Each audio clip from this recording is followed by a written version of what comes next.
Our cooperation is a testament to the strength of our friendship, our commitment as NATO allies, and the shared values that have long connected the German and American people. What Germany has done over the past several weeks for Americans, for Afghans, for citizens of many countries, will be remembered for a long time. And on behalf of the American people, Heiko, to you, to Germany, thank you. Hashim Wahdatyar from Washington, D.C. is the program director over at the Institute of Current World Affairs. Hashim, good to have you on the show. Clearly, when you're listening to these two secretaries of state, the two countries want to develop a common page and a common approach to how to deal with the Taliban. What do you think that is?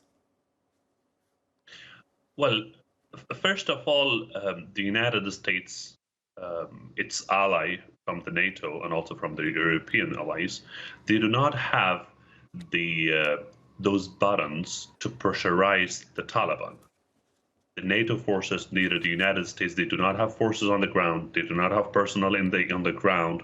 They have withdrawn from Afghanistan. The region is lost to China and Russia.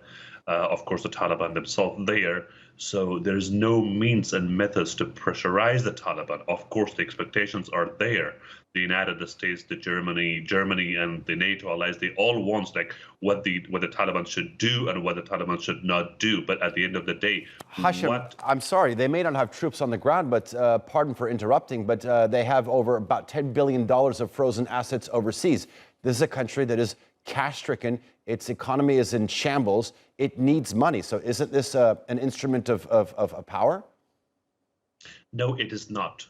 Because the ideology of the Taliban is that their ideology is extreme Islamic ideology, and the leaders of the Taliban constantly say that at the time of the prophets and all, they did not have anything to eat, so they still have something to do with it. So they don't care about, yes, they will try to get the money, but if they don't, that would be something without that they will survive. That's number one. Number two, without like freezing the assets, even if they employ the sanctions. Look at the international relations. There's no single country that the sanctions, economic sanctions, or any sanctions has produced anything. Nothing. Iran is under sanctions, but nothing is produced out of that. So now, unfortunately, everything is handed over to the government of the Taliban, and that the words that and the words that would say would be the decision would happen, that would be the decision of the Taliban in Afghanistan, what policy they will make for Afghanistan, what policy they will make for the international community, the dealing with the international community they will make. Look, the very good example that the Taliban have is the formation of the government. The formation of the government that they have is all against the international standards and the international human rights. What the governments of the Taliban, the government that they announced yesterday is that there is no woman, no ministry of women that the previous government had that is against the international expectations.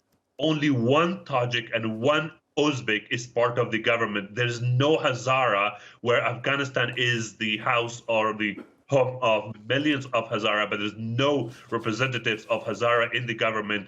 And the fourth thing is that out of 34 provinces, 22 provinces does not have representation in the cabinet. Last but not the least, there is no PhD holders, there is no engineer, there is no master degree holders, there is no doctors, there is no economics in the cabinet of the Taliban. The entire ministries, even the technical ministries, mullahs have been appointed to these ministries. These are all against the expectations of the international community, against the expectation of the Afghans. But what the United States will do, I do not see anything that the United States international community would do, unfortunately, because they are not on the ground and there's no buttons to press by the international community. Hashim Wahdatyar, thank you very much for coming on. I do appreciate your time and that in-depth analysis. Thank you.